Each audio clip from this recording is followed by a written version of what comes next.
स्मृत्वा तत्तिष्ठद्दशाङ्गुलम्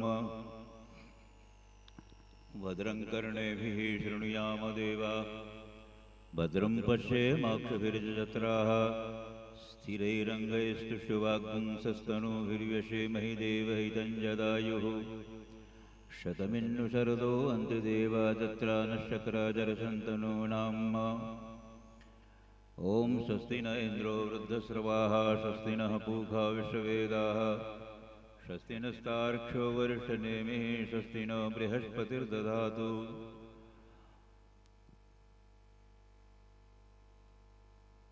ॐ नारायणसमारम्भां शङ्कराचार्यमध्यमाम् अस्मदाचार्यपर्यन्तां वन्दे गुरुपरम्परां। भगवते श्रीमज्जगद्गुरवे नमो नमः।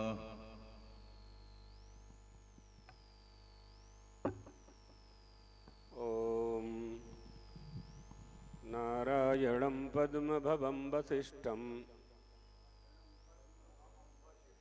शक्तिं च तत्पुत्रपराशरं च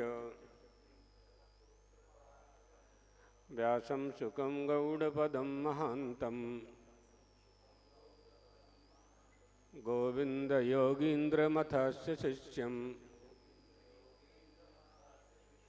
श्रीशङ्कराचार्यमथास्य पद्मपादं च हस्तामलकं च शिष्यं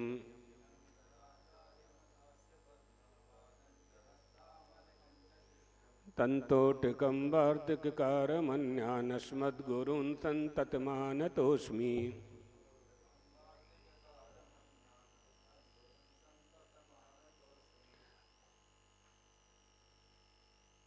शङ्करं शङ्कराचार्यं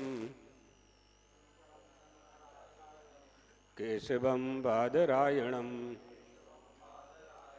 सूत्रभाष्यकृतौ वन्दे भगवन्तौ पुनः पुनः।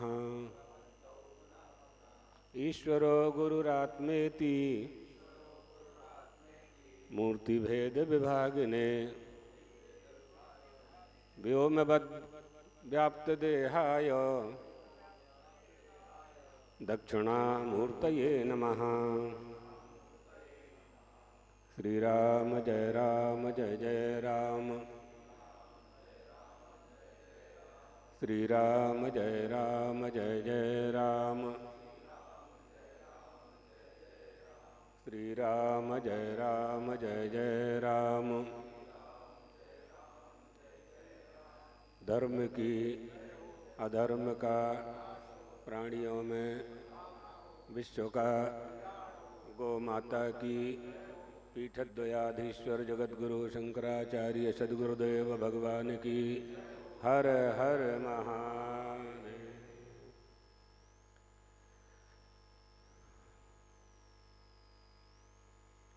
सर्वप्रथम कहाँ से आए? अच्छा, शिवनी वाले। हाँ ठीक ठीक, हाँ मिले हैं, लखनऊ वाले ना। सही, बैठो।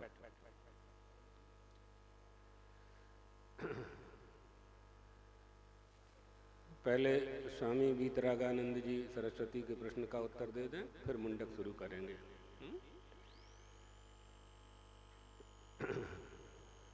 आवृत्ति असकृत उपदेशात, आवृत्ति ही असत उपदेशात, ये पदच्छेद हो जाएगा।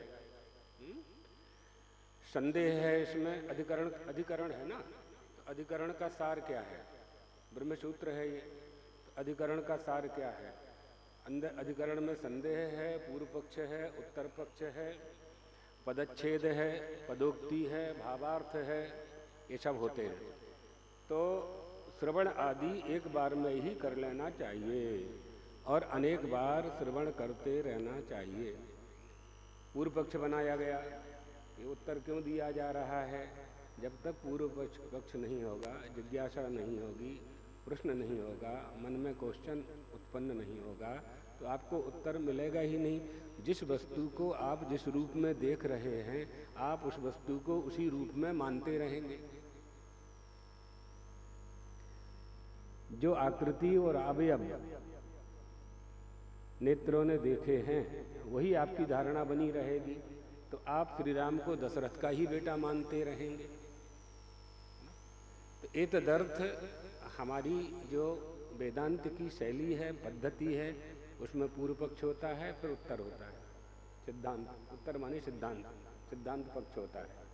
तो श्रवण आदि एक बार में ही कर लेना चाहिए, क्योंकि तावन मात्र से ही शास्त्र की अर्थवत्ता की उत्पत्ति हो सकती है। सिद्धांत क्या है अब इसमें? आत्म साक्षात्कार पर्यंत श्रवण करते रहना चाहिए, मनन करते रहना चाहिए, निदिध्यासन करते रहना चाहिए। कब तक करते रहना चाहिए? जब तक आत्म साक्षात्कार ना हो जाए। आत्म साक्षात्कार क्या है? अहम ब्रह्मेति, मैं ब्रह्म हूँ। अस्ति ब्रह्मेति, ब्रह्म कहीं है। अस्ति ब्रह्मेति, ब्रह्म कहीं है और मैं ब्रह्म हूँ। तो अस्ति ब्रह्मेति चेद्वेदो साक्षात्कारः स उच्यते। अस्ति ब्रह्मेति चेद्वेदो परोक्षम ज्ञानमेव तत्। ब्रह्म है, कहीं पर है, ये परोक्ष ज्ञान है, ये परोक्ष ज्ञान है। अहम ब्रह्मेति चेद्वेदो, मैं ही ब्रह्म हूँ, ये अपरोक्ष ज्ञान है। कहीं खोजने की आवश्यकता ही नहीं है। जब तक आप खोजेंगे तो अपने से भिन्न वस्तु को ही खोजेंगे। जिसे आप खोजेंगे वो आपसे भिन्न होगा। वास्तव में जिसे आप खोज रहे हैं वो आपसे अभिन्न है, लेकिन आप अपने से भिन्न करके जिस वस्तु को खोज रहे हैं वो आपसे अभिन्न है, लेकिन आपकी भिन्न दृष्टि बनी हुई है। जो भिन्न दृष्टि बनी हुई है तो अन्वेषण प्रारंभ है। करते रहिए, रिसर्च करिए, पीएचडी करिए, डॉक्टरेट करिए, इंजीनियर हो जाइए। क्योंकि आप नहीं हो इंजीनियर, तो इंजीनियर होने के लिए आपको करना पड़ेगा। तो उसका जो नियम है उसके अनुसार ही आपको वह पदवी प्राप्त होगी, डिग्री प्राप्त होगी, परीक्षा पास करनी पड़ेगी। यहाँ ऐसा कुछ नहीं है, यहाँ ऐसा कुछ भी नहीं है। अहम ब्रह्मेति चेद्वेद साक्षात्कारः स उच्यते। इस साक्षात्कार में जो हमारे प्रतिबंधक हैं, केवल उन प्रतिबंधकों को दूर करना है। आपको सड़क नहीं बनानी है, आपको रोड नहीं बनाना है, आपको गाड़ी का भी निर्माण नहीं करना है। आपको गाड़ी लेनी है, गाड़ी में बैठना है, सड़क पर गाड़ी दौड़ानी है, लेकिन टोल टैक्स आ गया है, बैरियर आ गया है, तो उस प्रतिबंधक को तो दूर करना ही पड़ेगा। वो प्रतिबंधक आया वहाँ, तो जब तक टोल टैक्स वाले को आप 100 रुपया नहीं देंगे, आपकी गाड़ी आगे नहीं बढ़ेगी। इसी तरह से जितने भी प्रतिबंधक हैं, मल विक्षेप आवरण इत्यादि, माया अविद्या इत्यादि, माया विद्ये विहायैव उपाधि परजीवयोः, ये उपाधियां जितनी हैं सबका त्याग किए बिना हम आगे बढ़ नहीं सकते। ये सिद्धांत है ना। इस सिद्धांत में साक्षात्कार रूप दृष्ट फल की कल्पना की जाती है।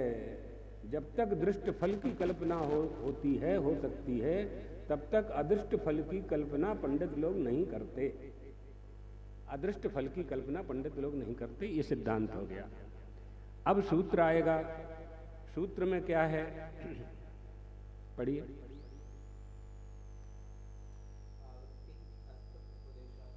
हाँ, क्या भाष्य में क्या कह रहे हैं?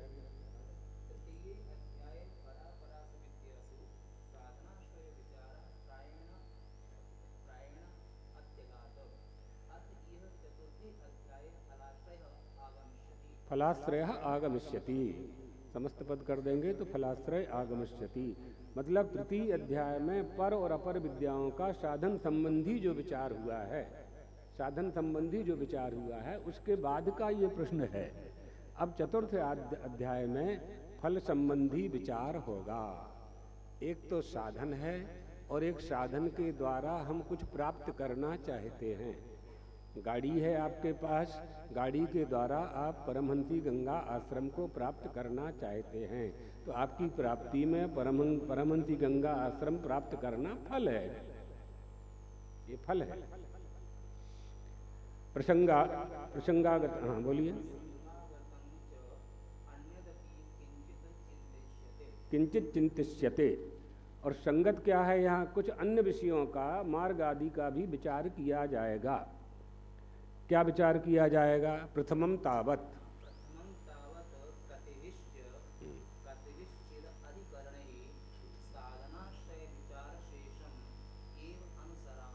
हाँ, पहले अधिकारों के हम साधन संबंधी अभीष्ट पर विचार करेंगे।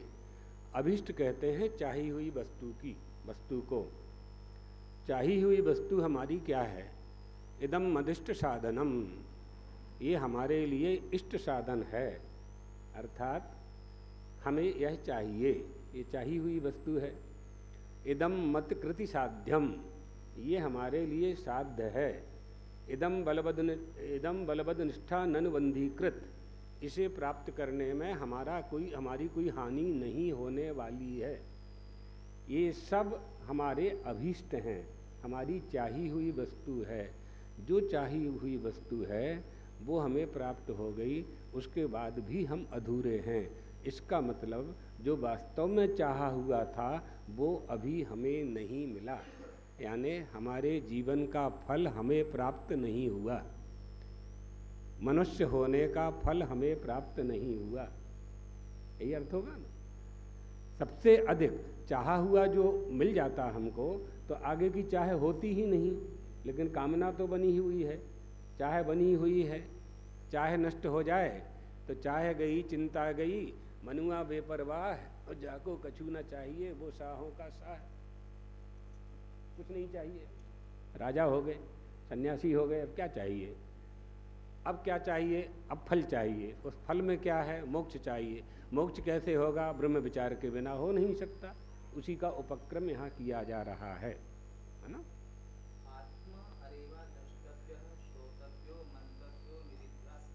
आत्मा अरे दृष्टव्य श्रोतव्य मंतव्यो निध्यासितव्य। अरे उस आत्मा का दर्शन करो, उसे देखो, उसे पाने का प्रयास करो। अरि मैत्रेयी आत्मा का अपरोक्ष साक्षात्कार करना चाहिए। आत्मा का साक्षात्कार कब करना है आपको? जब आपने मान लिया है कि आत्मा आप नहीं हो, तो आप आत्मा को खोज रहे हैं, वही जानना है, वही दृष्टव्य है, वही जानने योग्य है, वही देखने योग्य है, वही प्राप्त करने योग्य है।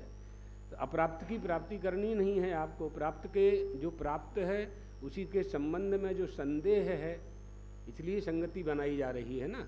जो संदेह है प्राप्त के संबंध में, उस संदेह को दूर करना है, बस उसका निवारण करना है।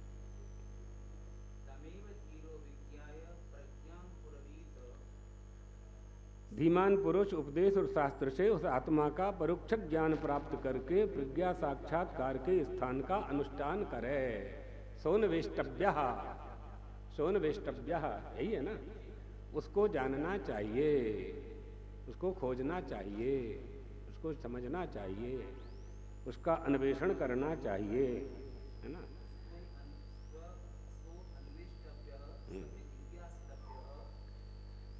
जिज्ञासा यानी जिज्ञासा करनी चाहिए, उसी की जिज्ञासा करनी है। कपड़े की जिज्ञासा नहीं करनी कि कपड़ा कहाँ से खरीदें। प्राप्त है, सर्वत्र प्राप्त है, बाजार में प्राप्त है, उसकी जिज्ञासा का विषय नहीं है। भौतिक वस्तु है, लौकिक वस्तुएं सब प्राप्त है। ऐसी वस्तु की जिज्ञासा करना है जिसको हम है तो लेकिन जान नहीं पा रहे, समझ नहीं पा रहे।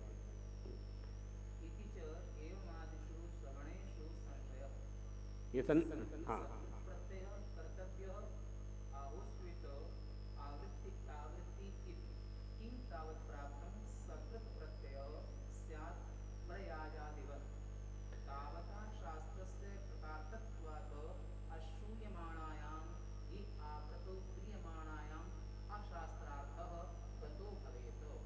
मतलब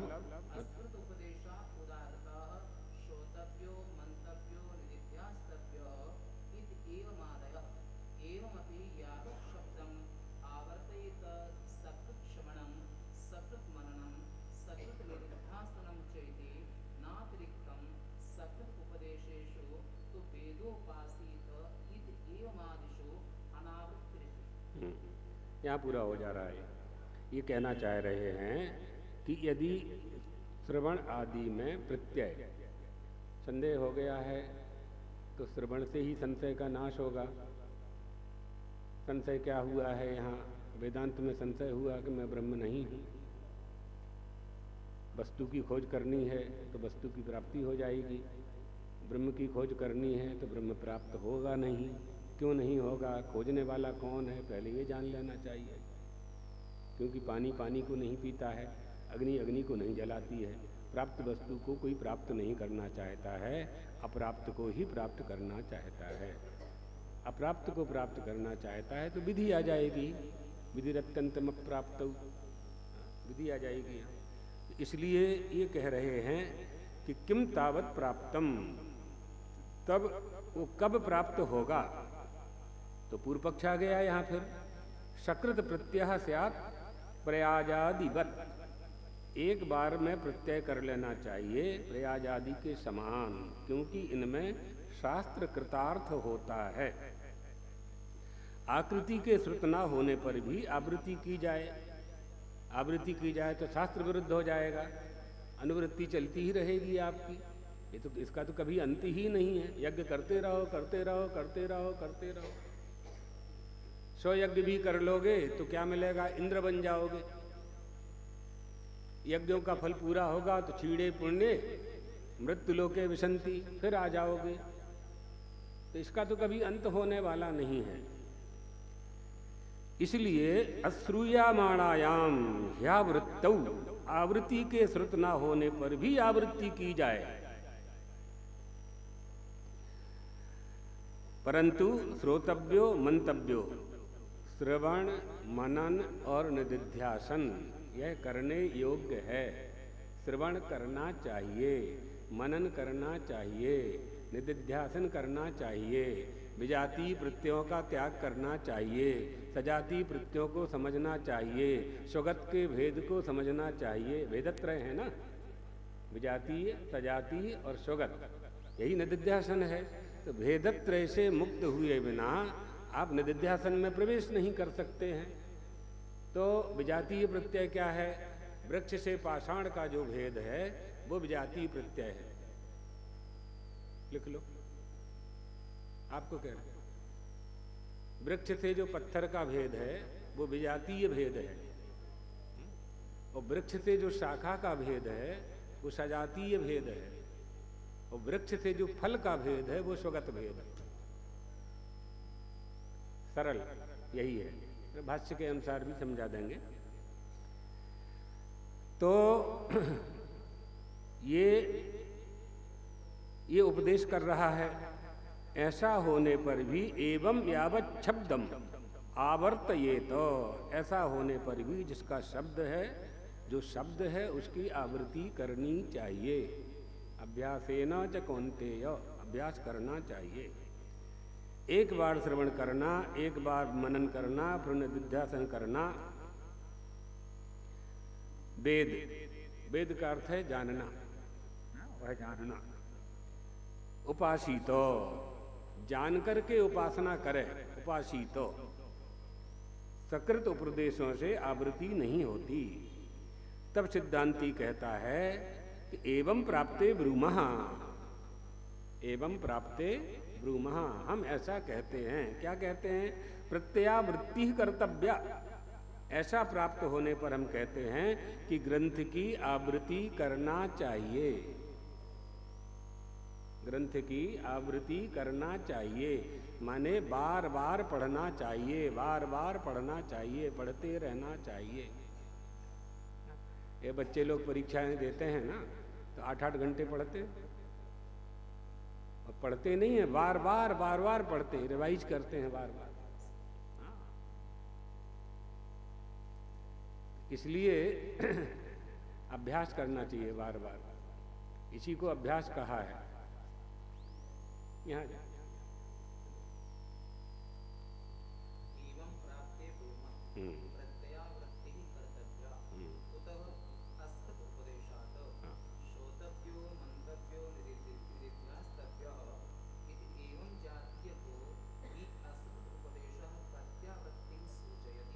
प्रत्यावृत्ति कर्तव्य मैंने समझ गए ना क्या? बार बार आवर्तन करना चाहिए, बार बार करना।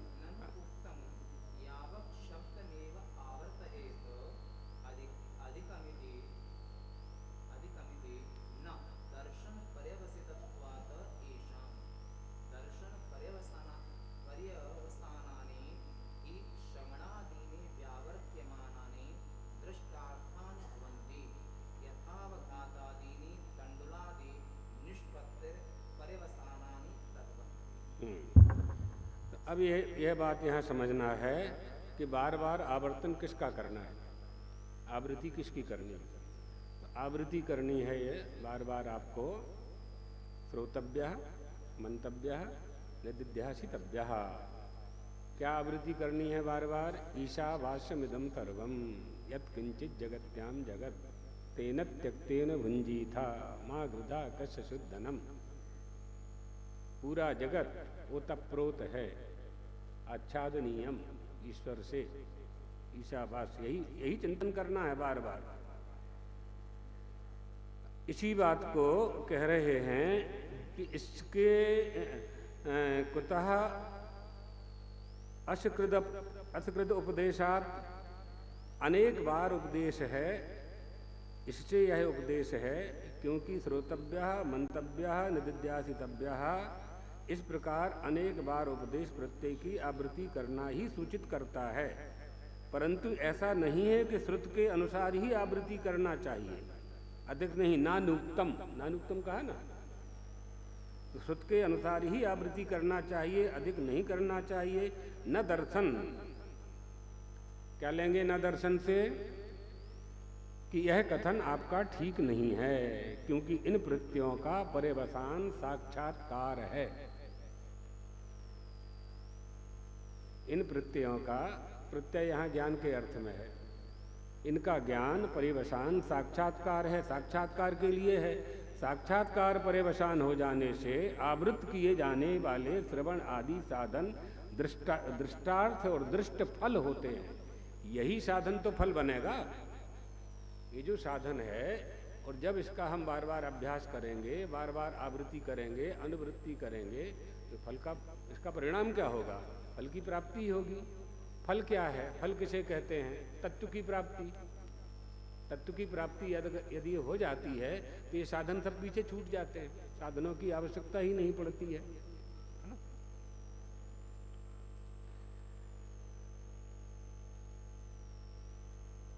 इससे यह दृष्टार्थ होता है कि इसके समान और उपासना और निदिध्यासन शब्द जिसमें प्रविष्ट हैं वो आवृत्ति गुण हैं, और ऐसी क्रिया का अभिधान होता है, ऐसी क्रिया का अभिधान होता है। तो एक अभिधान होता है, एक अभिधेय होता है। तो अभिधान नाम है और अभिधेय नामी है। किम भो एवं पंचदक्षिणानि एकः प्रश्नः आसीत् एतत् कारणेन। किं भो अभिधेय अभिधान?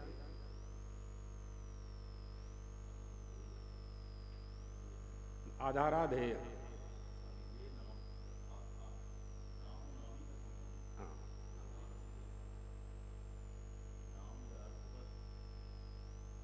हाँ नहीं, हम जानामि, हम व्युत्पत्ति जानना चाहते हैं, तो वो मिलेगी उसमें शब्दकोश में। कई अर्थ होंगे, यहाँ नाम नामी अर्थ में ही आएगा। तदापि दृष्टव्यम। ठीक है, ऐसे धीरे धीरे रोज बढ़ाएंगे। अभी मंडक में आते हैं।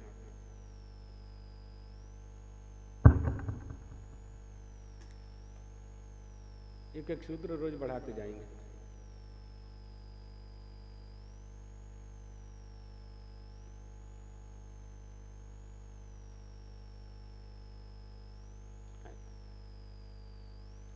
कुर्सी दे दो उनको।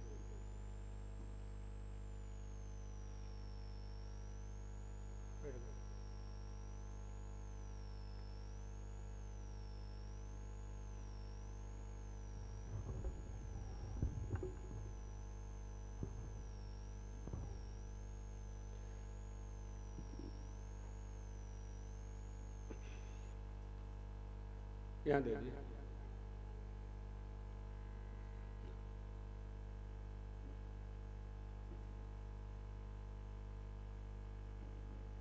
हीरालाल यहाँ जाओ, आप चौकी पर बैठ जाओ, आपके लिए हो चौकी। अच्छा ठीक है, यथेक्ष।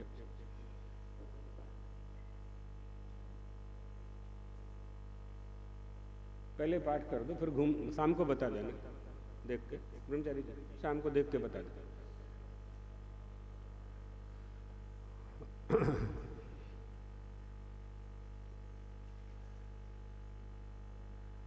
पहला मंत्र है। कल तक ये बात समझी गई थी कि ब्रह्म विद्या को उपनिषद कहते हैं और ऐसी ब्रह्म विद्या संपादक होने से ग्रंथ को भी औपचारिक दृष्टि से उपनिषद कहा जाता है, इसलिए इसको मुंडकोपनिषद कहते हैं। इसका पहला मंत्र है, उपोद्घात कल हो गया था। पहला मंत्र है ओम ब्रह्मा देवानां प्रथमा संबभूवो विश्वस्य कर्ता भुवनस्य गोप्ता सब्रह्म विद्या सर्व विद्या प्रतिष्ठा मथर्वाय ज्येष्ठपुत्राय प्राहो। अगर समस्त पद कहेंगे तो प्रतिष्ठामवर्थाय ज्येष्ठपुत्राय प्राहो, और अलग करेंगे तो अथर्वाय हो जाएगा। संपूर्ण इंद्रादि देवताओं के कारण ब्रह्मा सबसे पहले उत्पन्न हुए। सृष्टि के जो रचयिता हैं ब्रह्मा जी सर्वप्रथम उत्पन्न हुए और उन्होंने विश्व की रचना की, सारे विश्व का उन्होंने निर्माण किया। संपूर्ण भुवन का पालन करने वाले वो थे, स्वयं ही विष्णु के रूप में वो दिखाई पड़े, है ना। उसने समस्त विद्याओं को आश्रयभूत ब्रह्म विद्या का उपदेश अथर्वा को दिया। अथर्ववेदीय है ना, ये मुंडक उपनिषद जो है अथर्ववेदीय है, इसलिए सबसे पहला उपदेश ब्रह्मा जी ने इस मुंडकोपनिषद का अथर्वा को दिया। अब ये गुरु शिष्य परंपरा का पहले उपदेश करेंगे। कहाँ से ये उपनिषद हमारे पास आया, किसने किसको उपदेश दिया। जैसे भागवत जी में सबसे पहले ब्रह्मा जी ने उपदेश दिया नारद जी को, नारद जी ने दिया व्यास जी को, व्यास जी ने श्रीमद् भागवत का उपदेश दिया सुखदेव जी को, और सुखदेव जी ने राजा परीक्षित को कथा श्रवण कराई, और वहाँ सूत जी बैठे हुए थे, तो सूत जी ने वही उपदेश नैमिषारण्य में शौनकादि ऋषियों को। ऐसे परंपरा श्रीमद् भागवत की 2-3 परंपराएं हैं, प्रचलित परंपरा यही है जो हमारी आपकी परंपरा है। इसके पहले भी परमात्मा ने स्वयं ही ब्रह्मा को श्रीमद् भागवत का उपदेश दिया है। सोहम नृणाम क्षुल्ल सुखाय दुखम महद्गतानां विरमाय तस्य प्रवर्तये भागवतम पुराणम यदाह साक्षात भगवान ऋषिभ्या। यदाह साक्षात, यहाँ चतुर्थ पाद ही अभीष्ट है अपने को। यदाह साक्षात भगवान ऋषिभ्या, जो भगवान ने ऋषियों को उपदेश में कहा, सबसे पहले भगवान ने ही अपनी कथा कही है। फिर ब्रह्मा जी से ये कथा आगे आगे बढ़ती गई। दूसरे भी प्रमाण मिलते हैं कि ये कथा बृहस्पति जी ने उद्धव को सुनाई। उद्धव ने भी किसी को सुना, ऐसी एक परंपरा है। मैत्रेय जी वाली भी परंपरा है। असुर शौनकादित्य की प्रसिद्ध है, वही चल रही है, वही कथाएं ज़्यादा चल रही, सब सर्वाधिक वही चल रही है। तो इसी तरह से इस परंपरा का अर्थात जिसमें उत्पत्ति है, निसीम ज्ञान है, वैराग्य है, ऐश्वर्य है, धर्म है, ऐसे ब्रह्मा जी ने ऐसे ब्रह्मा जी ने सबसे पहले इस उपनिषद का उपदेश अथर्वा को दिया। आगे भाष्य में आ जाइए। ब्रह्मा परिवृत्ते परिवृढ़ो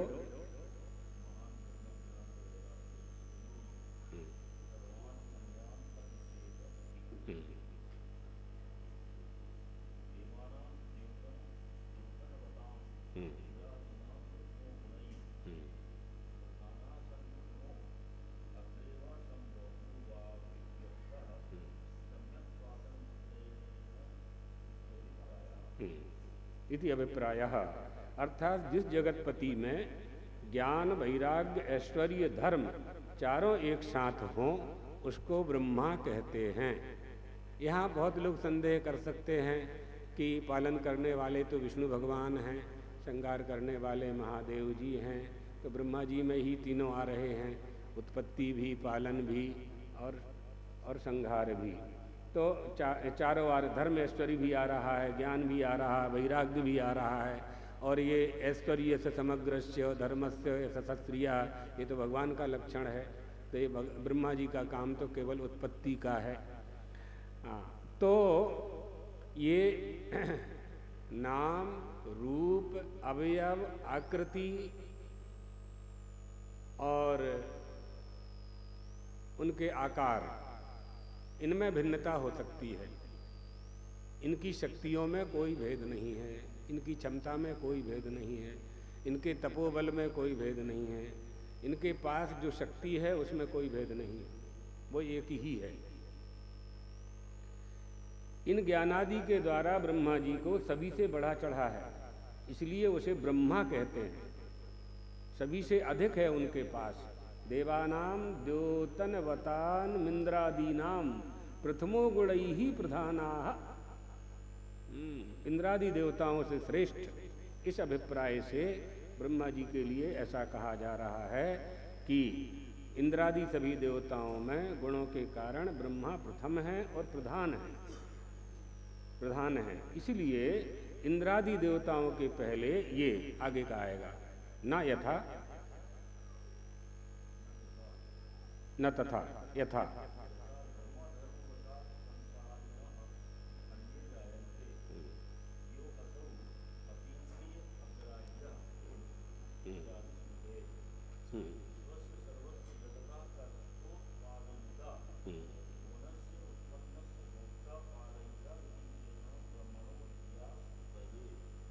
यानी जैसे संसार की सृष्टि होती है और मैथुनी सृष्टि होती है, वैसी सृष्टि इन सब की नहीं है।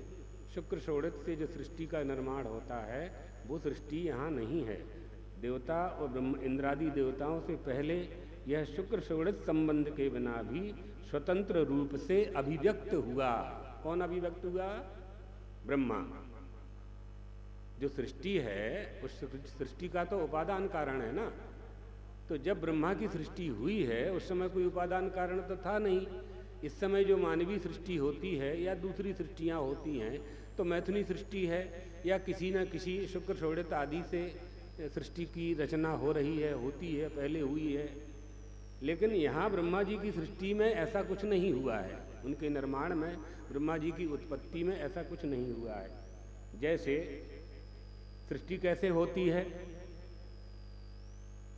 सृष्टि कैसे होती है? विश्वस्य सर्वस्य जगतः कर्तोत्पादयिता। विश्व का जो, जगत का जो कर्ता है, जगत का जो उत्पादक है, और भुवनस्योत्पन्नस्य गोप्ता। गोप्ता माने पालयतेति। विशेषणम ब्रह्मणो विद्यास स्तुत्ये। ये ब्रह्मा जी की स्तुति के लिए ऐसा कहा जा रहा है। तो वो विष्णु हैं, वो शिव हैं, या सब कुछ करने वाले हैं। ब्रह्मा जी की स्तुति में ऐसा भाष्यकार कह रहे हैं। अर्थात स्वतंत्र रूप से जो अभिव्यक्त हुआ है, क्योंकि जितने भी जीव हैं वो तो कर्मवशात ही उत्पन्न होते हैं। कर्म वशात कैसे उत्पन्न होते हैं? पुण्य पाप से उत्पन्न होते हैं। या तो पुण्य करेंगे या पाप करेंगे। मनुष्य दो ही तो काम करता है, या तो पाप का आचरण करता है या निषिद्धाचरण करता है, या धर्म का आचरण करता है तो पुण्यजनकता पैदा होती है, तो शरीर की प्राप्ति होती है। जिस समय ब्रह्मा जी हुए उस समय तो ये था ही नहीं कुछ, ऐसा कुछ भी नहीं था। तो भुवनश्चोत्पन्नश्च गोप्ता पालयतेति विशेषणम ब्रह्मणो विद्या स्तुते।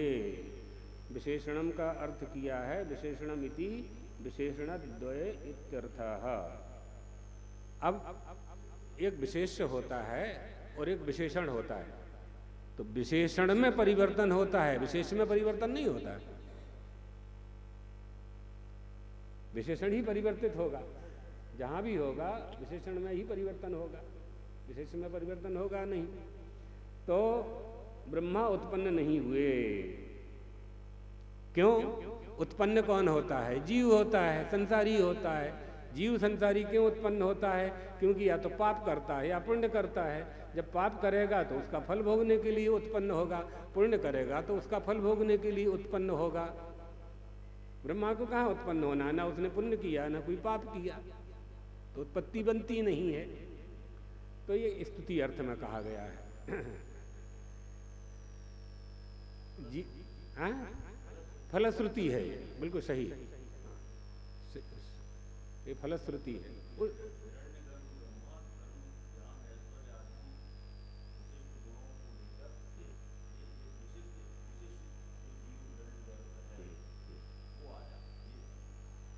हाँ, अब जब सृष्टि की रचना करेगा तब ये आपकी पंक्ति लागू हो जाएगी, क्योंकि वो विराट होगा और हिरण्यगर्भ होगा और फिर अव्याकृत होगा। तो स्वप्न अवस्था में वो हिरण्यगर्भ कहा जाएगा और जागृत अवस्था में उसको विराट कहेंगे और सुषुप्ति अवस्था में वही अव्याकृत हो जाएगा। तो हिरण्यगर्भ ब्रह्मा की संज्ञा जब होगी तो सृष्टि की रचना हो जाएगी।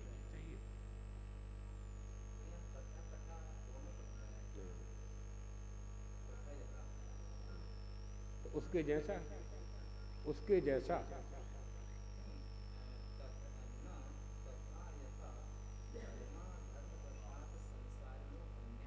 हाँ, संसारी जैसे संसारी होते हैं, अन्य लोग होते हैं, वैसे वो नहीं होते, वैसे वो नहीं होते हैं।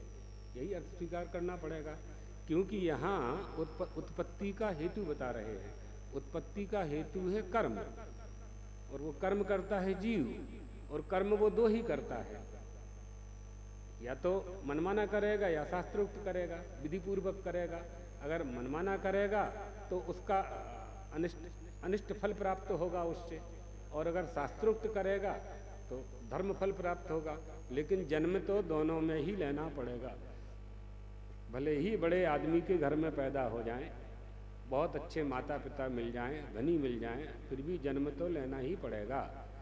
ये जो प्रसंग आ रहा है उपनिषदों में, जो प्रसंग है, उनका अंतिम जो फल है, जो पर्यवसान है, वो मोक्ष में है।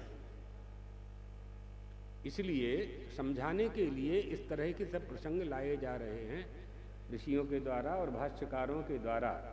अर्थात ये कहा जा रहा है कि एनाक्षरम पुरुषम वेद सत्यम, तुम किसे जानना चाहते हो?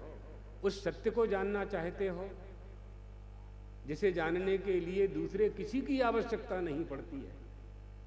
अंधकार को भगाने के लिए प्रकाश की आवश्यकता पड़ती है। प्रकाश को प्रकाश कहाँ चाहिए? नहीं चाहिए। तो वो जो सत्य है, जो सत्य स्वरूप है, आप ये समझ लीजिए हमारी चाही हुई वस्तु क्या है। हमारी चाही हुई वस्तु वास्तव में सत्य ही है। हमारी इंद्रियां भिन्न भिन्न अलग अलग कुछ कुछ चाहती हैं, लेकिन हमारी चाही हुई जो वस्तु है वो सत्य के सिवाय दूसरी हो ही नहीं सकती, क्योंकि दूसरी कोई सत्ता है नहीं, सत्य ही विद्यमान है। तो विद्यमानता जहाँ है वही तो हमें प्राप्त होगा। दूसरी वस्तु तो प्राप्त होगी जाएगी तो अनित्य होगी। तो हम सत्य को ही चाहते हैं। वो सत्य कैसा है, वो सत्य कैसा है? तभी तो देवताओं ने कहा परमात्मा श्री कृष्ण से, आप गर्भ में पहुंच गए हैं, आप अपनी माँ के उदर में विराजमान हो गए हैं, आपका जन्म होगा, और जन्म होगा तो आपके जन्म होने वाले जो धर्म हैं वो आप पर लागू हो जाएंगे, आपके वंश के धर्म लागू हो जाएंगे, आपकी जाति के धर्म लागू हो जाएंगे, क्रियाएं आ जाएंगी, माता पिता का पालन, गोपियों को जो वचन दिया है, ये सब आप गोचारण इत्यादि सब आप करने लगेंगे। लेकिन हम लोगों ने जिस हेतु से आपको अवतरित होने के लिए प्रार्थना की थी, गौ माता ने जिस हेतु से अवतरित होने के लिए प्रार्थना की थी, देवता गौ माता को लेकर के धरती माता को गौ के रूप में पा करके जिस रूप में प्रार्थना की थी, वो तो सत्य के सिवाय कुछ है ही नहीं। इसलिए आप सत्य को धारण करने वाले हैं, आप स्वयं ही सत्य स्वरूप हैं। आप अपने स्वरूप को विस्मरण मत कर देना। तो प्रार्थना करते हैं, सत्यव्रतम सत्य परम त्रिसत्यम सत्यस्य योनिम निहितं च सत्ये सत्यस्य सत्यम व्रत सत्य नेत्रम सत्यात्मिकम त्वाम शरणम प्रपन्ना। ऐसे सत्यात्मिक परमात्मा की हम शरण ग्रहण करते हैं। सत्य सत्य सत्य 3 बार कहा। तो हमारा जो चाहा हुआ है, हमारी चाही हुई जो अभिलाषा है, वो सत्य ही है। सत्य के सिवाय कुछ है ही नहीं, क्योंकि दूसरे किसी की सत्ता ही नहीं है।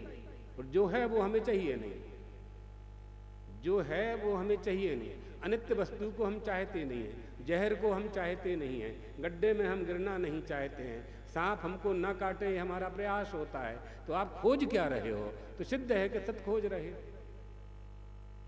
सत्य ही आप खोज रहे। आप भले ही जाने और चाहे न जाने, उस शब्द के अर्थ को आप जाने और चाहे न जाने, तब भी आप खोज रहे सत्य ही हैं। सत्य वस्तु को ही प्राप्त करने का प्रयास आपके जीवन में चल रहा है। क्यों खोज रहे हैं?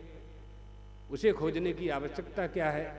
जब संसार का सब कुछ मिल गया तो उसे खोजने की आवश्यकता क्यों पड़ रही है? इसलिए पड़ रही है कि हमें संतोष नहीं हुआ है। जैसे कंजूस व्यक्ति को धन से संतुष्टि नहीं होती है, लोभी व्यक्ति को धन से संतुष्टि नहीं होती है, कामी व्यक्ति को कामनाएं पूरी हो जाने पर भी संतुष्टि नहीं होती है, इसी तरह से हमें संतुष्टि नहीं होगी, किसी को नहीं होगी, हमें नहीं किसी को नहीं होगी, वो जानता हो चाहे न जानता हो। जब तक सत्य स्वरूप को प्राप्त नहीं कर लेगा तब तक वो भटकता रहेगा, खोजता रहेगा। इसलिए हमारी चाही हुई जो काम, हमारा चाहा हुआ जो विषय है वो सत्य ही है। तो यहाँ ये कहा जा रहा है कि विशेषणम ब्रह्मणो विद्या स्तुतये, विद्या स्तुतये स एवं प्रख्यात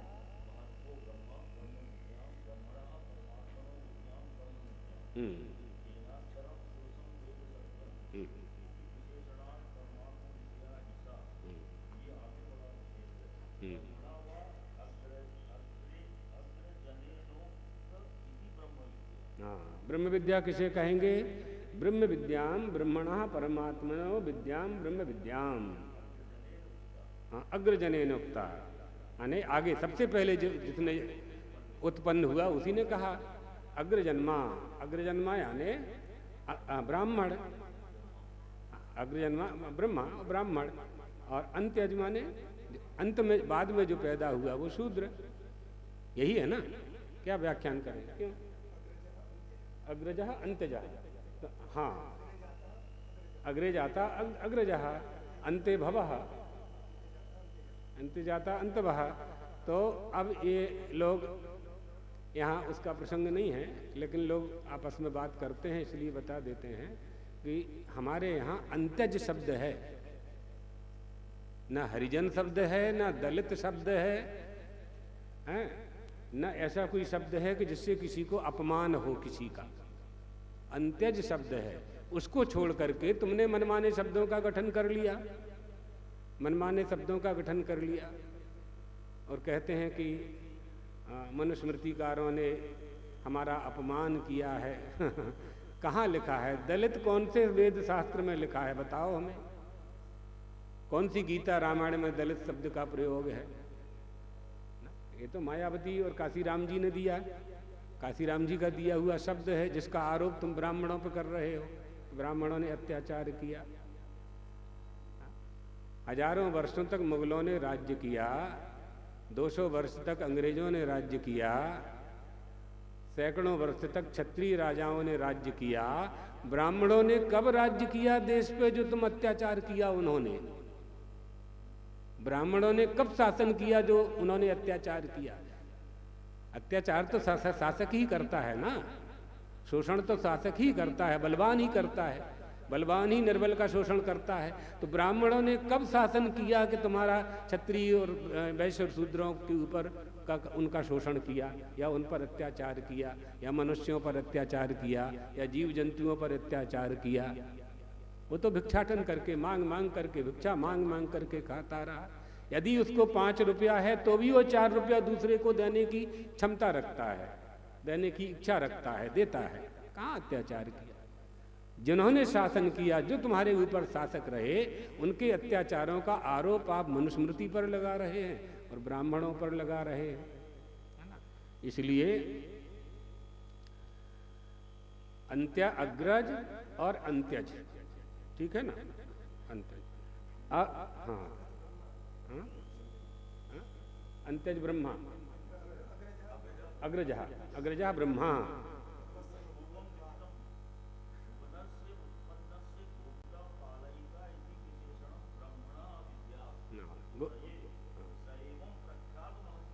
क्या बात है, बहुत सुंदर। गुप रक्षा करने वाला, हाँ? गुप रक्षणे।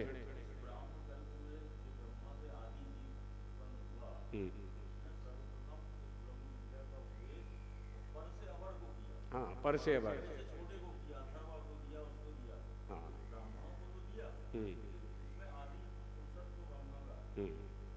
सही है। अर्थात ब्राह्मणा वा अग्रे अग्रजे नोक्तेति, अग्रजे नोक्तेति ब्रह्म विद्या, ब्रह्म विद्या वहाँ से आई। अर्थात ब्रह्म विद्या है क्या? महावाक्य से उत्पन्न ब्रह्माकार वृत्ति में अभिव्यक्त ब्रह्म विद्या को ब्रह्म विद्या कहते हैं।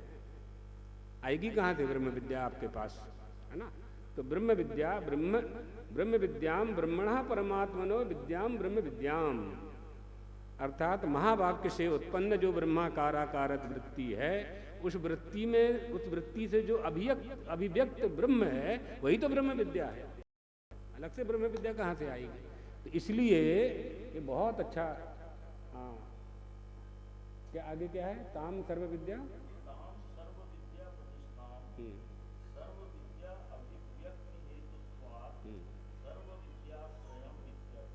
यही अर्थ लिख रहे हैं। बहुत सुंदर।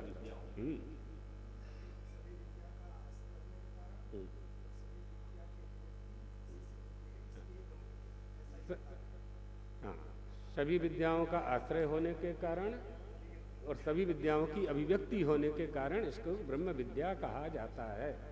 लोग बहुत प्रयोग करते हैं ब्रह्म विद्या का। हाँ,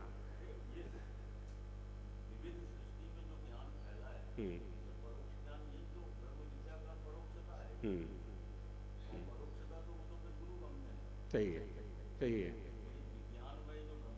हाँ, हाँ, सारी सृष्टि जो ईश्वरमय है, यही ज्ञान है। और इसमें अहम अस्मि, वो मैं हूँ, ये अपरोक्ष ज्ञान है, अनुभूत है।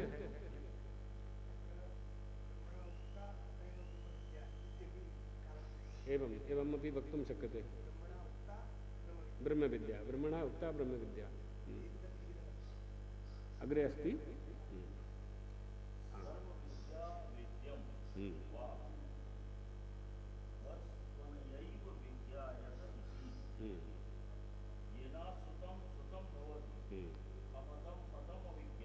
हाँ, मूल आ गए, छांदोग्य का है, जिसके सुन लेने से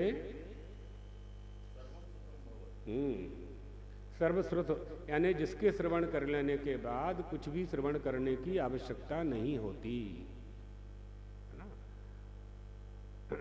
कुछ भी मनन करने की आवश्यकता नहीं होती, उसकी बात कर रहे हैं। वही ब्रह्म विद्या है। ऐसा विशेषण परमात्म विद्या का कहा गया है। हाँ, ब्रह्म विद्या।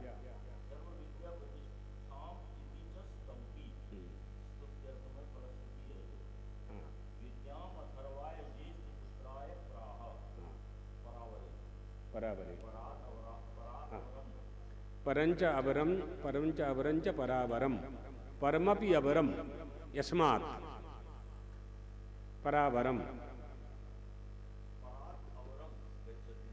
एवं एवं एवं सही सही सही, यही क्रम है।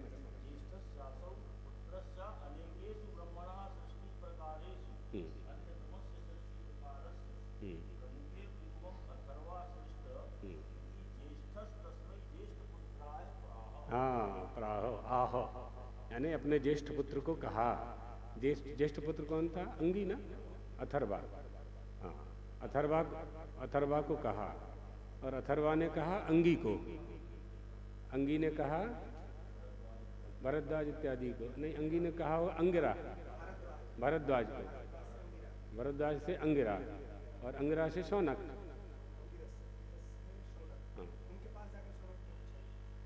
हाँ, शौनक ने अंगिरस से पूछा।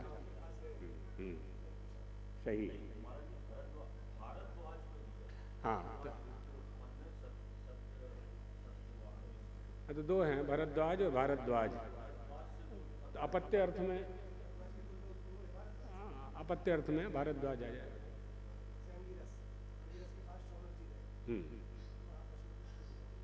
वहां से प्रश्न प्रारंभ हुए हैं। आइए, इसी में सब आने वाला है। तो सभी विद्याओं की वेद्य वस्तु इसी विद्या से जानी जाती है, यानी ब्रह्म विद्या से। इसे प्राप्त कर लेने के बाद कुछ भी प्राप्त करना शेष नहीं रहता। अतः समस्त विद्याओं की समाप्ति रूप होने के कारण इस ब्रह्म विद्याओं को संपूर्ण विद्याओं की प्रतिष्ठा कहते हैं, जिससे अश्रुत श्रुत हो जाता है, अमत मत हो जाता है, अविज्ञात विज्ञात हो जाता है। ऐसी भी दूसरी श्रुति प्राप्त होती है। संपूर्ण विद्याओं की प्रतिष्ठा कहकर उसकी महत्ता प्रतिपादन द्वारा स्तुति की जा रही है। ऐसी ब्रह्म विद्या का उपदेश स्वयंभू ब्रह्मा ने ज्येष्ठ पुत्र अथर्वा को दिया। ब्रह्मा की अनेक प्रकार की सृष्टियां हुई, उनमें एक सृष्टि में अथर्वा को ही सर्वप्रथम सर्जन किया गया था। इसलिए अथर्वा ब्रह्मा का ज्येष्ठ पुत्र माना गया। उस अपने ज्येष्ठ पुत्र अथर्वा को ब्रह्मा ने पूर्वोक्त विशेषण विशिष्ट ब्रह्म विद्या का उपदेश स्पष्ट रूप से दे दिया। ये भाष्य पूरा हो गया। अर्थात प्रमुखे पूर्वमथर्वा सृष्टो ज्येष्ठस्तस्मै ज्येष्ठ पुत्राः प्राहोक्तवान्। आइए, दूसरा मंत्र है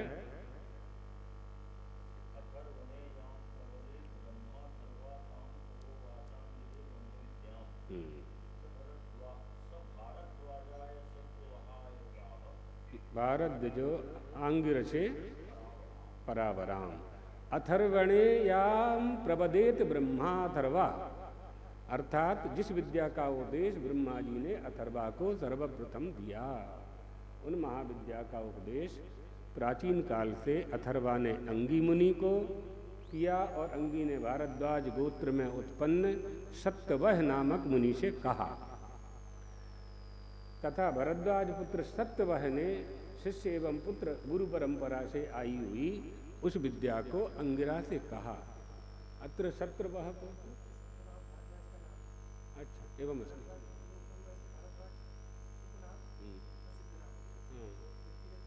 सत्यवह एवं, हाँ सत्य ढोता है, जो सत्य को ढोता है वो सत्यवह, ले जाने वाला, अर्थात सत्य पर चलने वाला, सत्यवादी।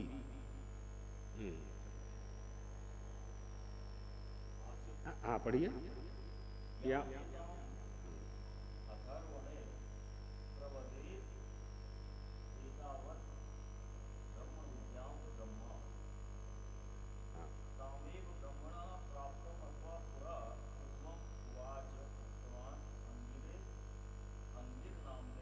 ब्रह्म विद्याम।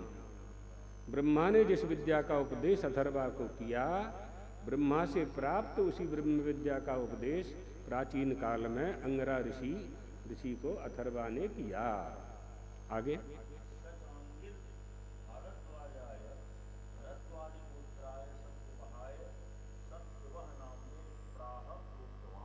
पुनः अंगराज ने भरद्वाज गोत्र वाले उत्पन्न सत्यवह नाम के ऋषि को दिया और भारद्वाज ने अपने शिष्य या पुत्र आंगिरस को दिया।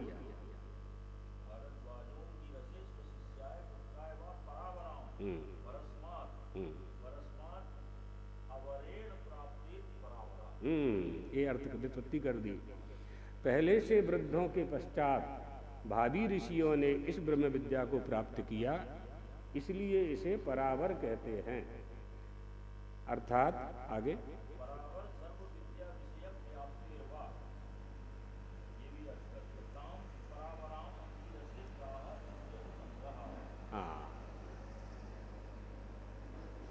अर्थात छोटा बड़ा ऊंचा नीचा निम्न कोटियों की विद्याओं के विषय में व्याप्त होने के कारण इस विद्या को परावर कहते हैं। ऐसी परावर और सर्वोत्कृष्ट ब्रह्म विद्या को उपदेश भरद्वाज ने अंगिरस को किया और अंतिम वाक्य में क्रियावाचक पद न होने के कारण पूर्वोक्त वाक्य में कहा गया प्राह कह दिया। क्रिया न होने के कारण क्रिया लगा दी प्राह। इस संबंध में अंतिम वाक्य भी समझ लेना चाहिए। ये आ गया सुनक के पुत्र हुए, आगे आएगा हाँ सौन को, तीसरे में आएगा हाँ सौन को हवई महासालो आंगिरसम विधिवत उपसन्नः पपृच्छ कस्मिन्नु भगवो विज्ञाते सर्वमिदं विज्ञातम भवतीति। सुनक के पुत्र हुए सदग्रस्त महान सदग्रस्त शौनक। भरद्वाज के शिष्य हुए आचार्य अंगिरा और उन्होंने विधि पूर्वक पूछा।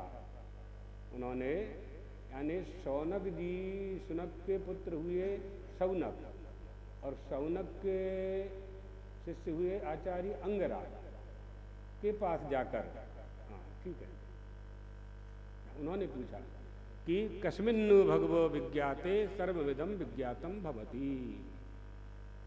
जिसको जान लेने पर सब कुछ जान लिया जाता है, सारे ज्ञातव्य पदार्थों का बोध हो जाता है जिसे जान लेने से, जिसे जो ज्ञात कर लेने से।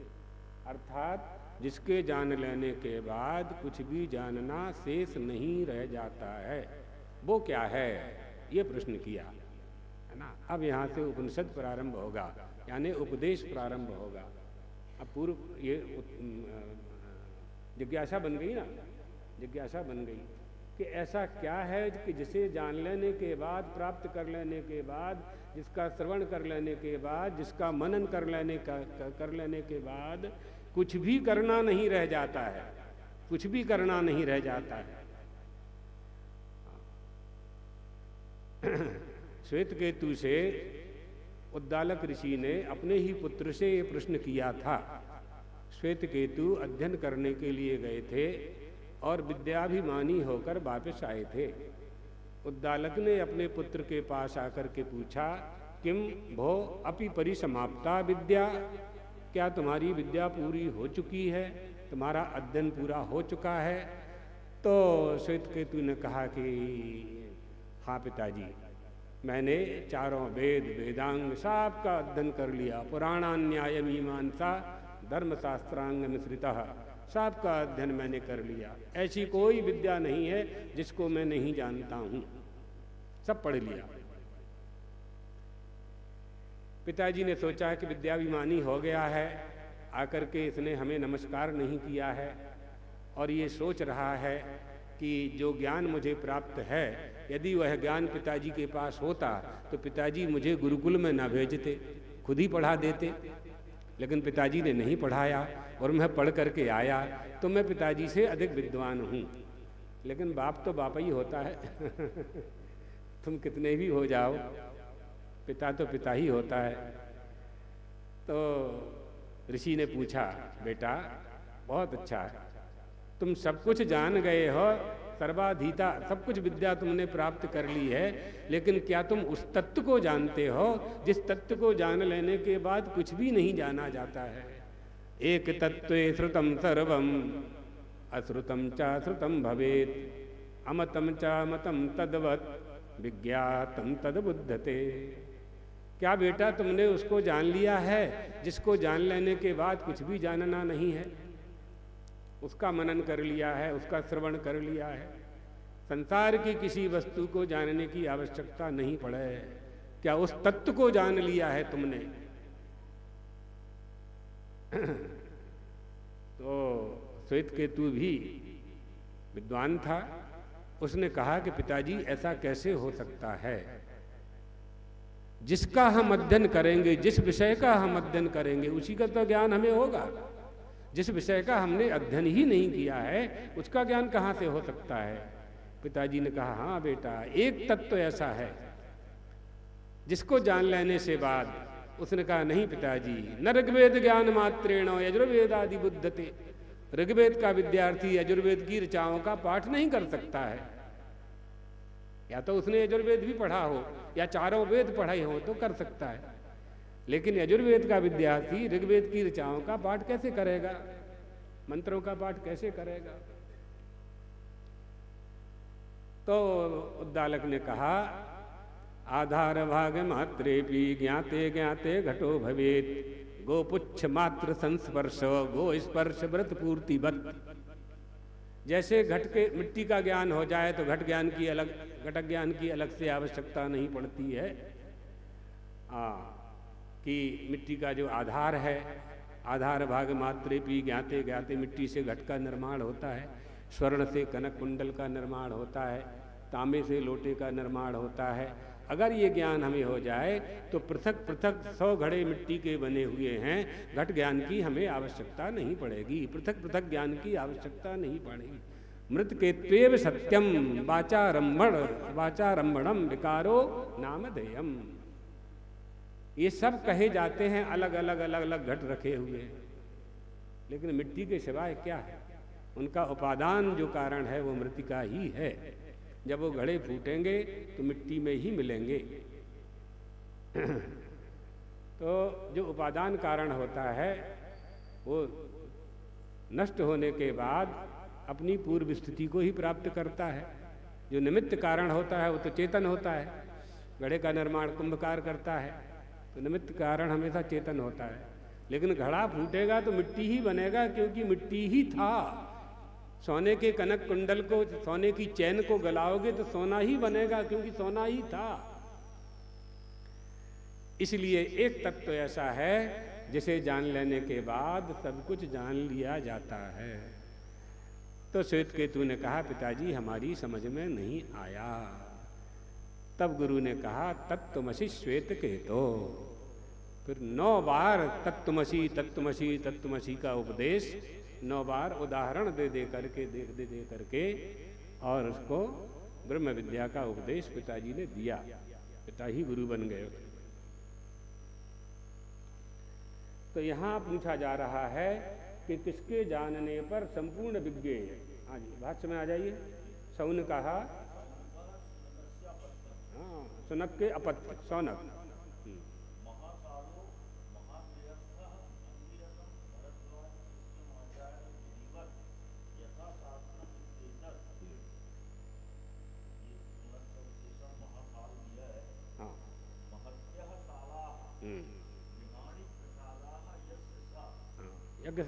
यज्ञशाला होगा शायद। अच्छा अच्छा अच्छा अच्छा, हाँ तो महासाल। हाँ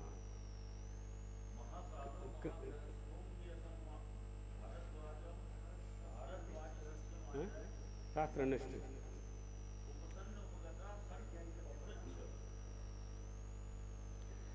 हाँ, तो इसका मतलब हुआ कि शौनक ने पूछा इस मंत्र में भगवः, भगवः शब्द से संबोधन किया ना।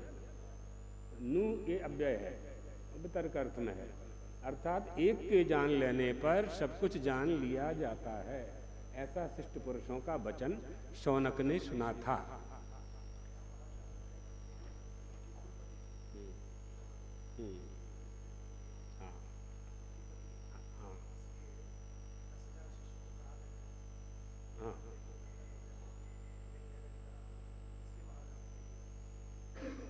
कुलपति का अर्थ ही होता है कि जो 10,000 विद्यार्थियों के निवास की व्यवस्था करे, उनके भोजन की व्यवस्था करे और उनको अध्ययन की व्यवस्था करे, वो कुलपति हुआ। तो कुलपति महासाल कुलपति अर्थ में भी हो सकता है, यज्ञ आदि कर्म में प्रवृत्ति भी हो सकता है। सौनक ऋषि कुलपति थे, ठीक है। हाँ।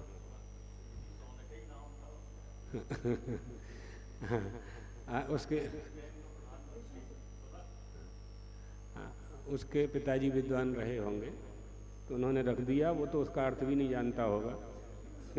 सुनक क्या है और सोनक क्या है, वहाँ तो एक ही अर्थ है, डॉलर बस।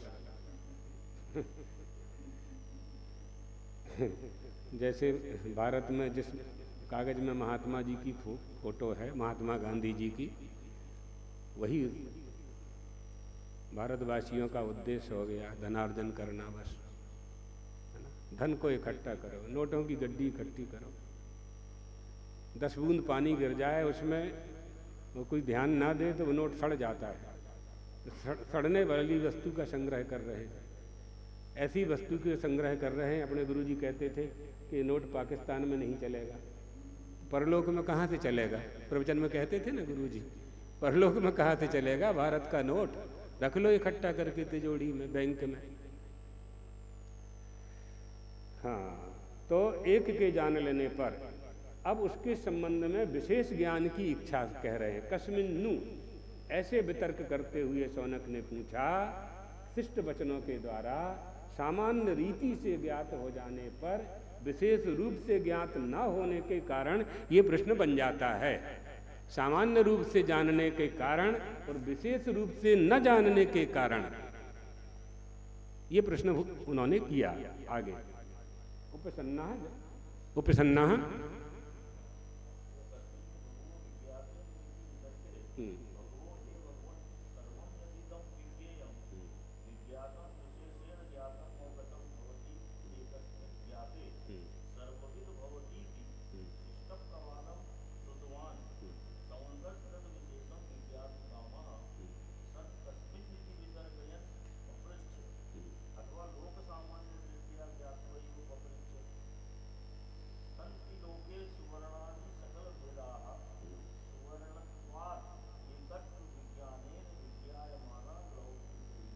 बस पूर्ण विराम है ना।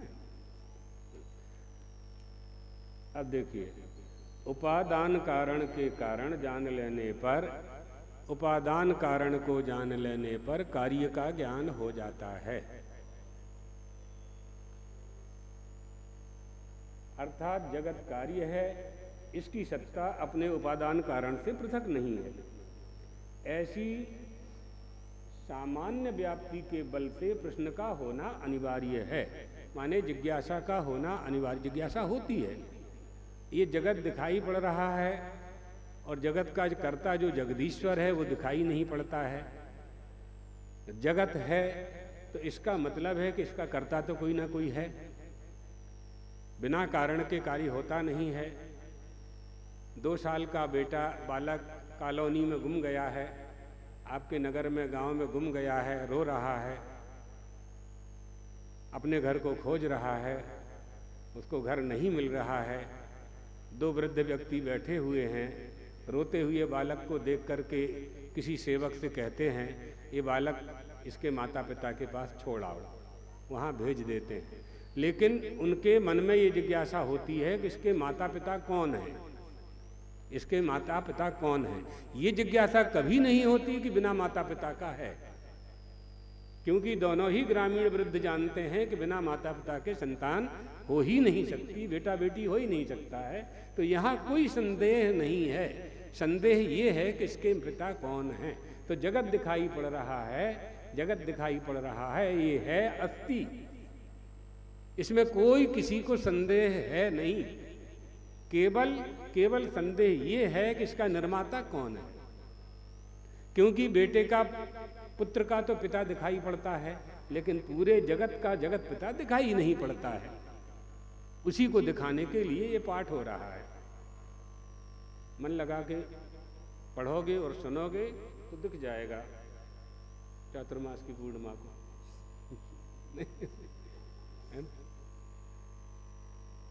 तो इस प्रकार लोक सामान्य दृष्टि से जानकर शौनक ने पूछा कि लोक में स्वर्णादि खंड विशेष लौकिक पुरुषार्थों से स्वर्णादि के जानने पर ज्ञात होते हुए जाने जाते हैं।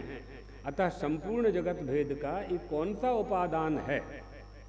पूरी सृष्टि भेद युक्त है, पूरी सृष्टि भेदमय दिखाई पड़ती है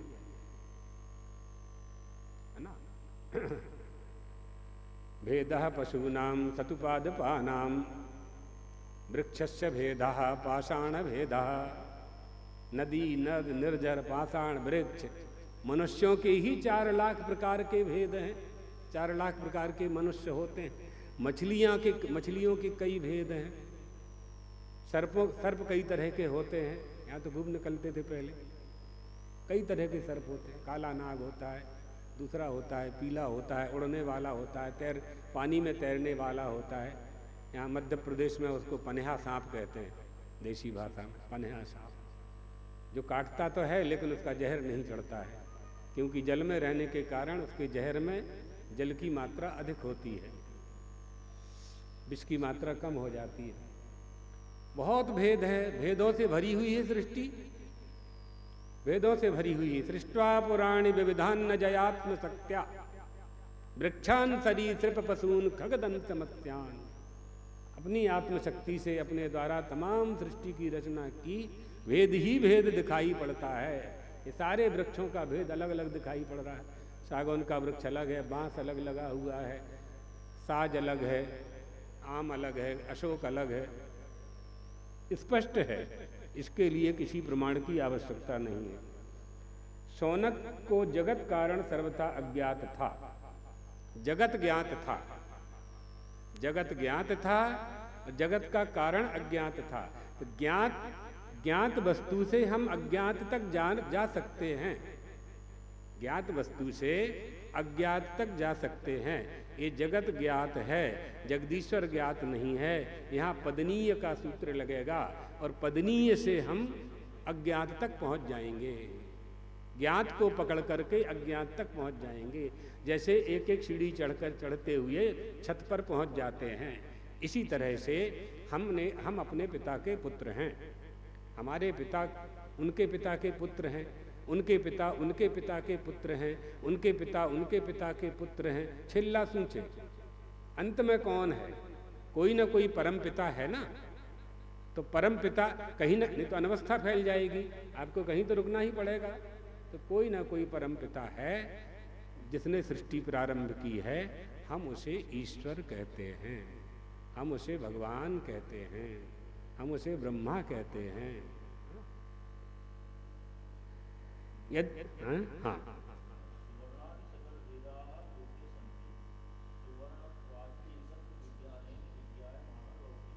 हाँ, तो स्वर्णादि का जो उदाहरण दे रहे हैं वो लौकिक है।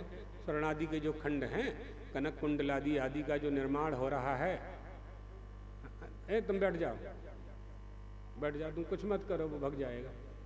यहाँ किसी के पास कुछ नहीं है, दंड कमंडल है, ले जा तो ले जा।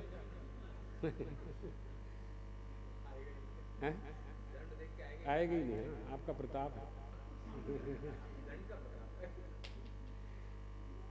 स्वर्णादि खंड विशेष लौकिक पृथ्वी के लौकिक हैं, और स्वर्णादि के जानने पर, ज्ञात हो जाने पर आभूषणों को जानने की आवश्यकता नहीं होती, क्योंकि तो आकृति विशेष है। आकृतिर नाम सा, आकृति विशेष ही है, स्वर्ण के सिवाय कुछ नहीं। जो हम कह रहे हैं वो नहीं करो।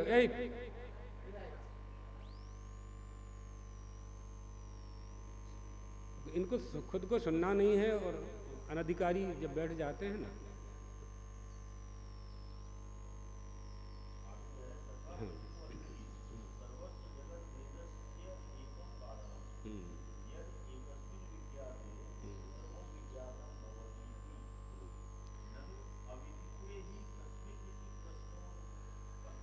पूर्व पक्ष आ गया यहाँ।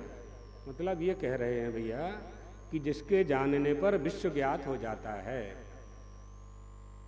जिसके जानने पर विश्व ज्ञात हो जाता है। विश्व ज्ञात नहीं करना है, विश्व के रचयिता, विश्व के धारक को ज्ञात करना है, सृष्टिकर्ता को जानना है हमें। हाँ, जगत के भेद का एक कारण, क्योंकि अस्तित्व की सिद्धि के होने पर कस्मिन नु, कस्मिन ये सप्तमी है ना, कस्मिन नु, नु अव्यय है इसमें, निश्चयन भी हो सकता है। तो सप्तम्यंत यहाँ पद का प्रयोग हो सकता था, हो सकता है।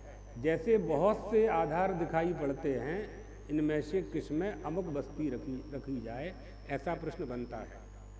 वस्तु एक है, उनके रखने के कई डब्बे हैं, कई लोटा हैं, कई घड़ा हैं, किसमें रखें?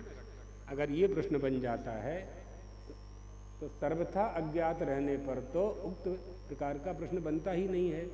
ऐसा कहना ठीक नहीं है, क्योंकि यह क्या है जिसके जानने पर सब कुछ जान लिया जाता है।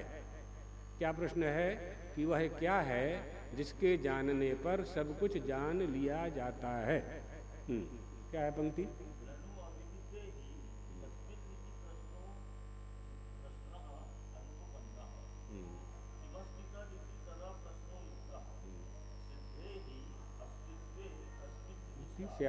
यथा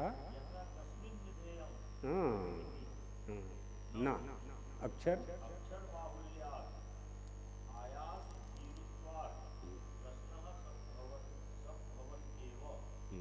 कस्मिन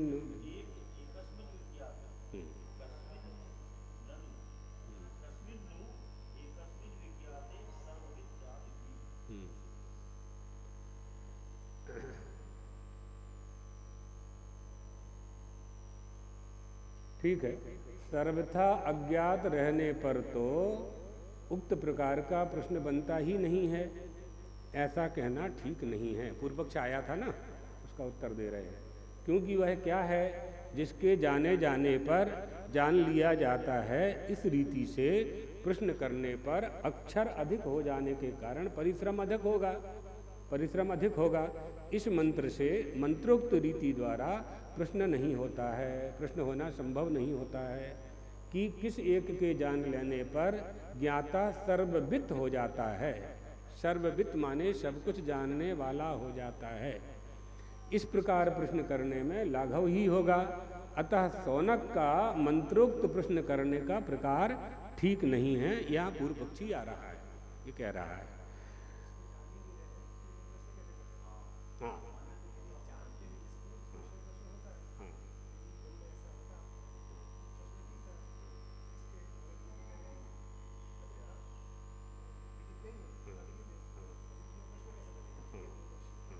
यही प्रश्न उठाया है। अब विज्ञात के संबंध में, हाँ, जिसको आप जानते ही नहीं हो उसके बारे में कैसे पूछ रहे हो? यहाँ क्या है?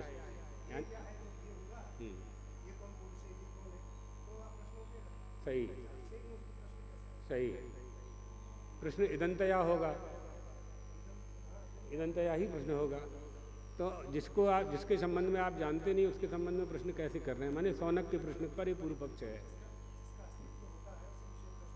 सही,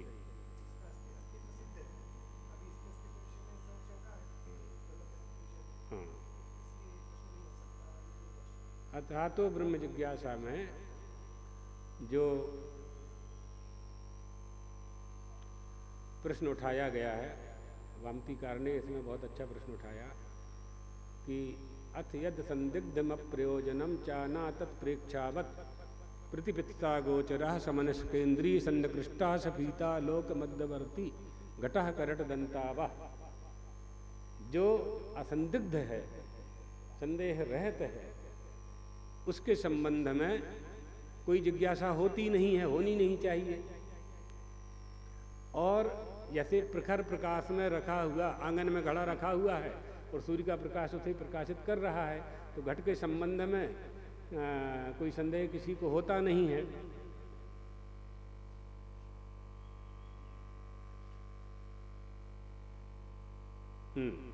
तो घट के संबंध में कोई संदेह उसको होता नहीं है।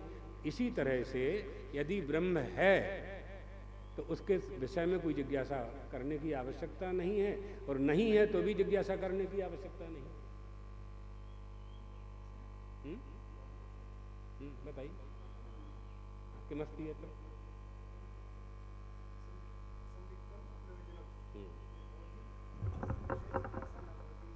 जो असंदिग्ध होगा तभी तो प्रयोजन और अप्रयोजन।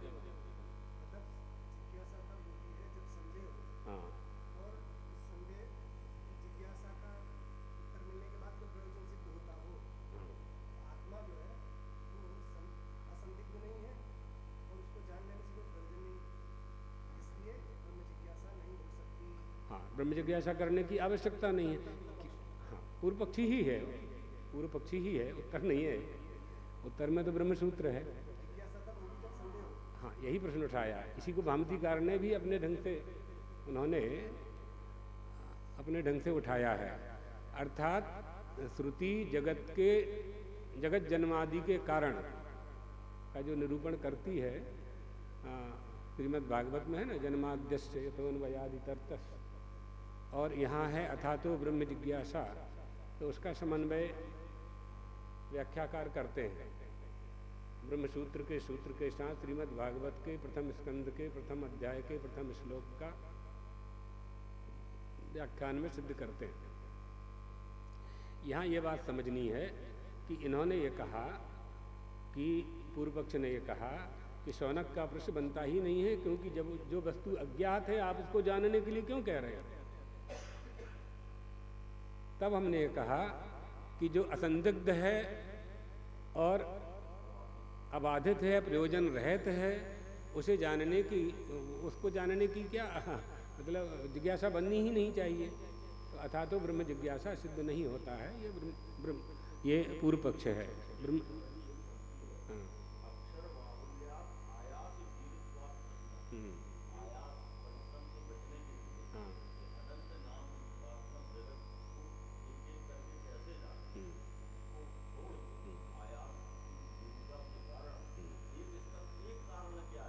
अधिक परिश्रम न करना पड़े, उस कारण से एक कारण के लिए प्रश्न किया जा रहा है कि ऐसा हम जान लें, सब जान लें, यानी दूध से बनी हुई खीर खा लेने से उसके खीर के पहले के जितने भी वो हैं उपद्रव्य हैं, उनको जानने की आवश्यकता नहीं है। सही है। हरि अनंत, हरि कथा अनंता, वेदा अनंता कहते ही है, अनंत सूत्र भी है इसमें। अनंता वही वेदा। तब शौनक ने अंगरा से कह दिया कि दो विद्या संसार में जानने योग्य हैं। अब आगे उपदेश हो रहा। तस्मै साहो वाचो द्वे विद्ये वेदितव्ये इति ह स्म यद् ब्रह्मविदो वदन्ति परा चैवा परा च। शौनक ने अंगरा से कहा, सरल अर्थ पहले समझ लीजिए। शौनक ने अंगरा से कहा कि ब्रह्मवेत्ताओं ने कहा है कि जानने योग्य दो विद्याएं हैं, एक परा और दूसरी अपरा। परा माने परमात्मा विद्या को परा, और धर्माधर्म के साधन उनके फल संबंधी विद्या को अपरा कहते हैं। अब इनका विवेचन करेंगे, भाष्यकार स्पष्ट करेंगे कि परा क्या है और अपरा क्या है। कितने 12 बज गए? चलो ये इस मंत्र को कर जी बोलिए। तस्मै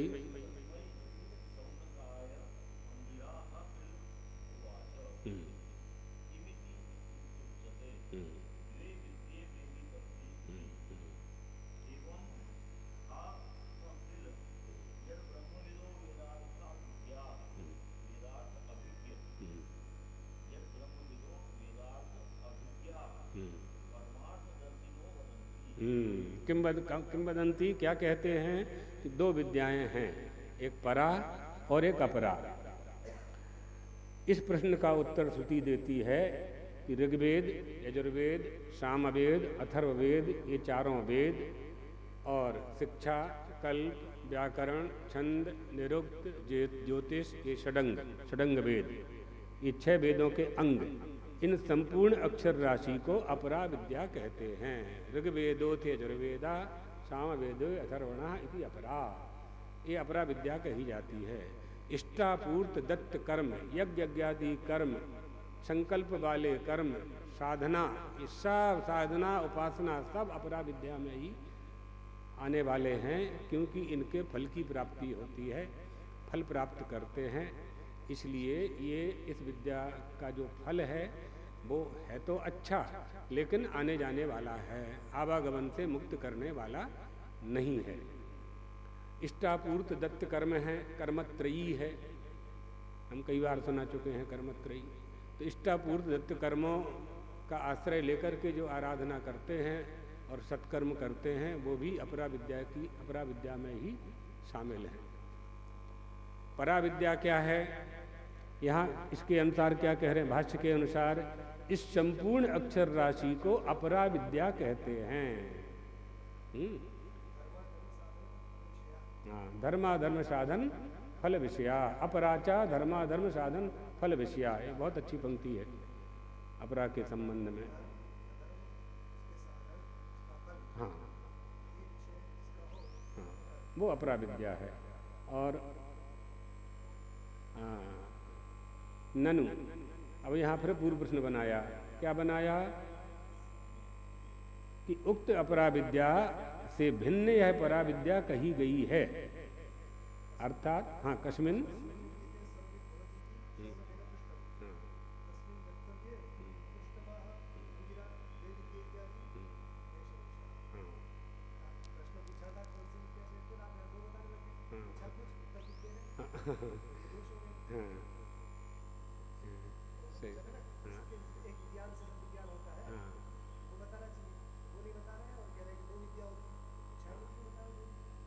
कस्मिन्नो भगवो विज्ञातम सर्व विज्ञातम भवति। परा अपरा में आ गए। हाँ सही। हाँ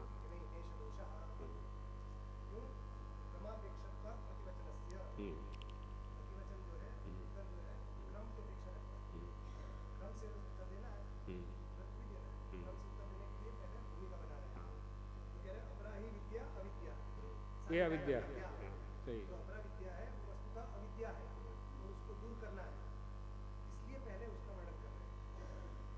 अपरा विद्या अविद्या सा निराकर्तव्या, उसको निराकरण करना चाहिए। इसलिए तद विषय विदिते न किंचित तत्त्वतो विदितं स्यात् इति। उसको जब जान लिया उसके विषय को, फिर दूसरा कुछ जानना नहीं बचेगा, क्योंकि निराकृत्य ही पूर्व पक्षम पश्चात सिद्धांत को वक्तव्य भवति न्यायात्। तो नियम ये है कि पहले पूर्व पक्ष का निराकरण करके फिर ही उत्तर पक्ष बोलना चाहिए। तो जिसका निराकरण करना है उसका वर्णन पहले कर रहे हैं। तो अपरा विद्या का निराकरण करना है, क्योंकि अपरा विद्या ही अविद्या है। हाँ, अपरा विद्या का निराकरण करेंगे तभी तो परा को सही है, सही है, इसलिए कर रहे हैं। ये भाष्यकार की शैली है। अपरा विद्या ही, हाँ ननु, ठीक है। शौनकेन पृष्टम तस्मिन् वक्तव्ये, ये हो गया ना। अपरा ही विद्या निराकर्तव्य तद विषये ही विदिते न किंचित तत्त्वतो विदितं स्यात् इति निराकृत्य पूर्वपक्षम पश्चात सिद्धांत वक्तव्यो भवतीति न्यायात्। इस न्याय के अनुसार अविद्या का हट जाना ही परमेश्वर की प्राप्ति है और दूसरा कोई अर्थ इसका नहीं है। अधिपूर्वक गम धातु का अर्थ प्राय प्राप्ति में होता है, और ब्रह्म की प्राप्ति और अवगम दोनों का कोई अलग अर्थ नहीं है। अवगम का भी वही अर्थ है और ब्रह्म की प्राप्ति का भी वही अर्थ है। अज्ञानता दूर हो जाना सही है, ठीक बात ये बता रहे हैं। लेकिन ये विशेषणों से विशिष्ट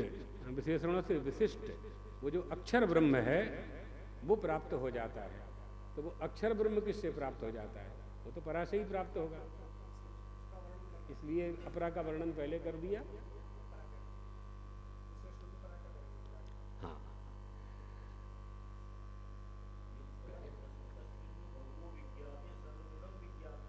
हम्म हम्म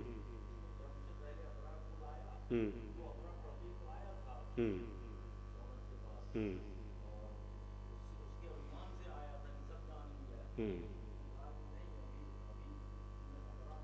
हम्म हम्म हम्म सही है। उसी के लिए पांचवें मंत्र में प्रवेश करेंगे। पांचवें का शंकर भाष्य।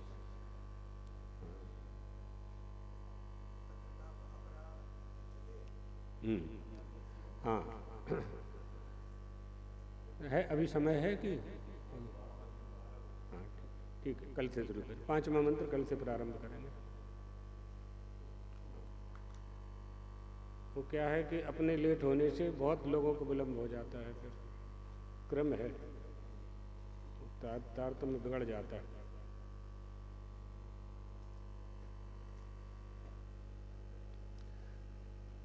श्री राम जय जय राम।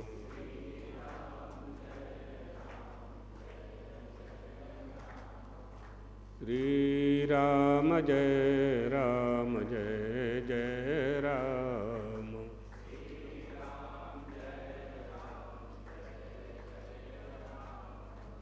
श्री राम जय जय राम।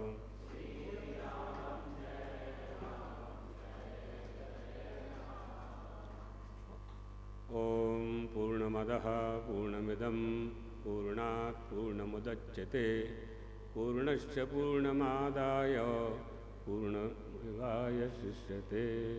ओम शांति शांति शांति। सद्गुरुदेव भगवान की। हर हर महा